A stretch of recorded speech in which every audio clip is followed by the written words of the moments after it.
Lagi tanya yang kaji ke gure be pernah masalah. Be tengah tak tembuat dua lihat thun kayak wo kampung pegah yang minta jelame. Cara baru utan.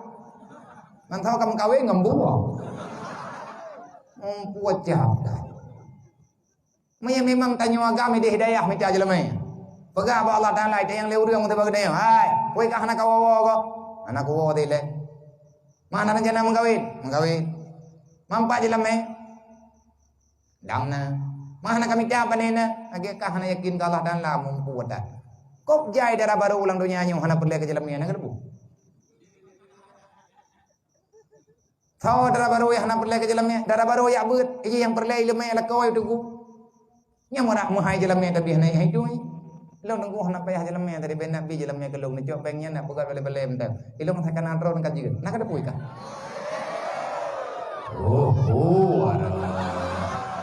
Lam tham tad. Dung gure-gure gede yang kamu kawinan jelame ke joi matuan. Anak ke pegah-pegah baru lain. Iron nunggu tem kawin ngan lu. Kipan lu kawin lu ngan roy lu jelame mati mayam dan. Ben pura-pura nunggu kata kubah jelame pa 12 mayam. Jelamnya aku nujuk kodon tapi pun kawin nganek lu. Handetin. Kan kadang darah-darah baru tiban leh. Mau bah meh tamehan lagu dulu. Tibahan lagu le darah baru tunggu. Mana dia menang-menang darah baru tunggu. Darah baru tunggunya budia dari yang dipercepat. Salah awak doa.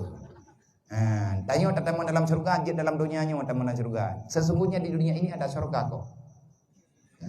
Surganya di mana? Masuklah kamu dalam kelompok orang yang telah mengenal Allah. Kalau kita telah mengenal Allah dengan sebenarnya, maka semua yang ada hanya harapan surga. Katruk dari surga.